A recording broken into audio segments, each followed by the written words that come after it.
Wanita hebat yang satu ini ramai dibicarakan oleh publik di Indonesia ketika ia didaulat menjadi Menteri Kelautan dan Perikanan dalam Kabinet Kerja 2014 sampai dengan 2019 oleh Presiden Joko Widodo.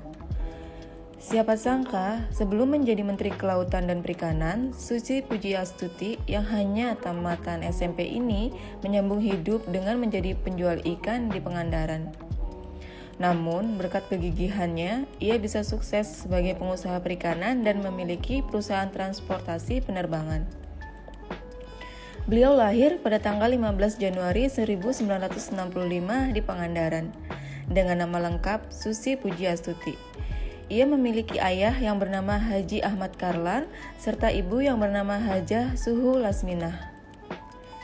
Susi Pujiastuti adalah salah satu menteri dari Kabinet Kerja tahun 2014 sampai 2019 yang tidak mempunyai pendidikan yang tinggi, namun beliau diberi tanggung jawab yang besar untuk mendedikasikan diri menjaga laut Nusantara Indonesia dari para pencuri ikan dan perusak terumbu karang untuk kelangsungan hidup bangsa di masa depan.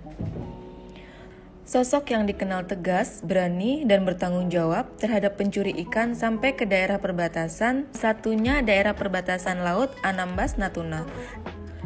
Dari hal tersebut di atas, Susi Pujiastuti mencangkup pada aspek akuntabilitas, yaitu kewajiban pertanggungjawaban yang harus dicapai, yaitu menjaga laut Indonesia. Jargon tenggelamkan melekat pada diri Susi Pujiastuti.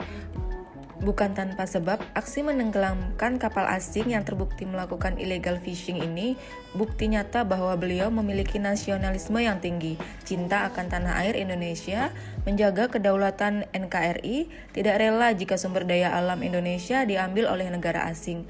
Saat terjadinya tsunami Aceh, kita tahu bahwa pesawat Susi Air yang sampai pertama kali untuk memberikan bantuan kepada rakyat Aceh. Susi Pujiastuti sebelum dilantik menjadi Menteri Kelautan dan Perikanan di Kabinet Kerja, beliau melepaskan jabatan di perusahaan miliknya untuk menghindari konflik kepentingan antara dirinya sebagai menteri dan sebagai pengusaha.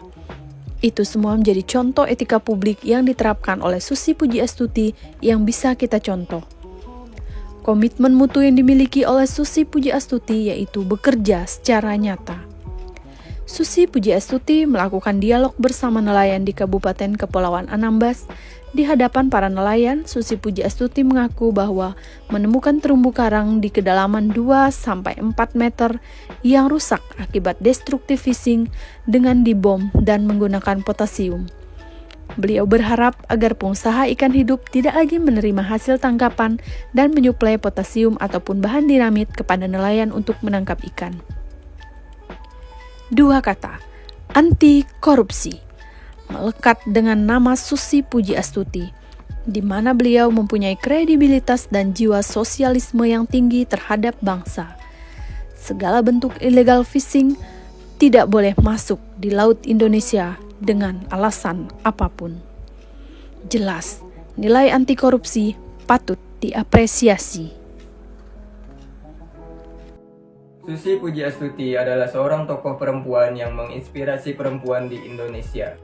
Memiliki gaya kepemimpinan yang berbeda, integritas, loyalitas, dan kredibilitas, serta peran penting untuk pembangunan bangsa dan negara Indonesia.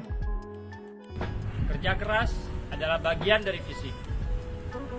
Kerja cerdas adalah bagian dari pikiran. Kerja ikhlas adalah bagian dari hati. Itulah Susi Pujiastuti. Demi sumber daya alam, lestarikan lingkungan. Kami ASN berakhlak. Tidak peduli seberapa banyak uang yang diberikan, Susi Pujiastuti bekerja demi nusa dan bangsa dan demi laut Indonesia. Terima kasih Ibu Susi Pujiastuti, tetaplah menjadi contoh bagi kami sebagai ASN yang berakhlak.